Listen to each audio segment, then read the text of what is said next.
My dream for the future is to find a place like Sunflower Garden and build a community and have a place where they could be safe and have a job and employment. I want to live at Sunflower Hill with my friends, and I want to live in a community. Maybe live at Sunflower Hill behind this historic house with a roommate, and I would like to get a job. Just living on my own. My dream is just for her to have some independence where she can live on her own, she can work, she can go to the store, do the things she needs to do, live and be happy. My hope is that he can live semi-independently.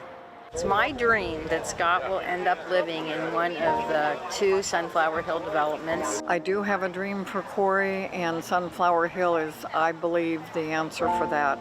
Our big long-range goal is to have him be independent, living at Sunflower Hill. We want Connor to have a great place to live in the future, where he can be happy. Great Lakes to future. Live in a supportive community with other people like him that has a lot of activities, a place where he has friends and others that can kind of help him fulfill his life and enjoy it in a safe environment. I want him to be around a community of people that enjoy him and accept him for who he is.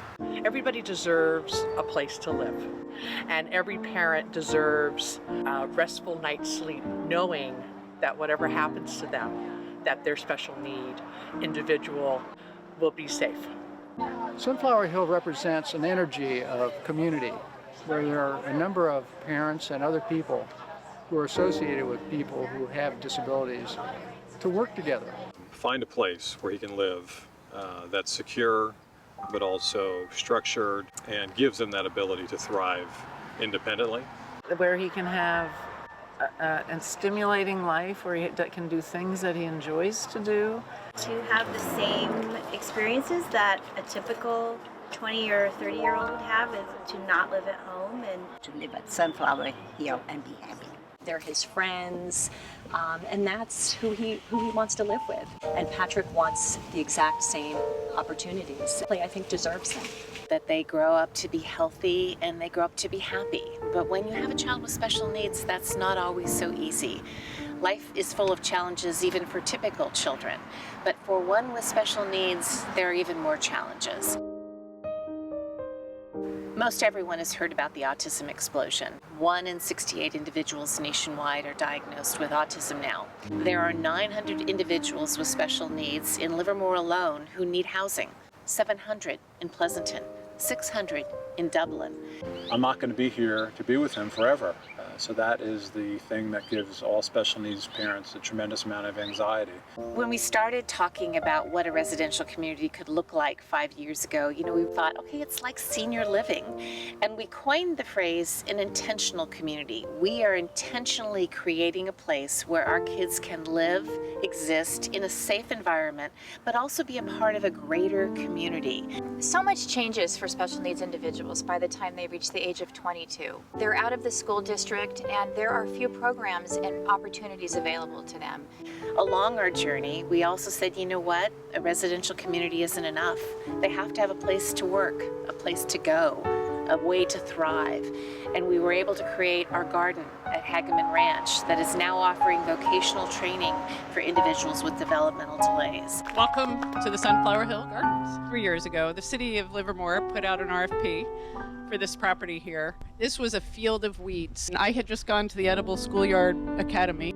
We did this was for special needs individuals. It was designed and built for them to come out and work in the garden. We do programs here for special needs individuals, mostly adults, from the transition programs and adult day programs, and they work out in the garden. They maintain it. Well, we do some really good things for the community. In the first 2 years, 17,000 pounds of food. 70% of that was donated. We're teaching the individuals not only horticultural skills here, but we're also teaching them life skills. It's fun. I think it's more rewarding than anything. I'm not judged there. I can just be who I am and a lot of love, and it's like a second family there. It's really amazing to see them out here. This was our first field of dreams, and our homes are our next fields of dreams. We are really fortunate that we have 2 communities that have been approved and are now starting the development process, one in Pleasanton and one in Livermore. The Livermore property is on First Street, a home with beautiful history. The architecture is just gorgeous. And so we're going to have the style of the original house in mind. One of the things that's so important with Sunflower Hill is that sense of community. And part of community is living, but part of community is also social elements. The design will have those bedrooms around a common area, which will invite, again, that social interaction for folks to get out of their rooms and actually engage with their roommates. A community center where there could be dances, where there could be events. In Pleasanton, it's a 1.6 acre parcel and it will afford 1 and 2 bedroom units for approximately 30 individuals. It's part of a larger subdivision called Irby Ranch. What's so unique about the Pleasanton project is that people can choose to buy a home and their special needs individual can access Sunflower Hill every day. At first, I heard about this and be like, what? That could be impossible or something, but no, nothing's possible with Sunflower Hill. It's like a dream come true. The community has been so supportive in helping us build our field of dreams by volunteering, by coming to our events, by helping us any way that they can, and it means the world to us.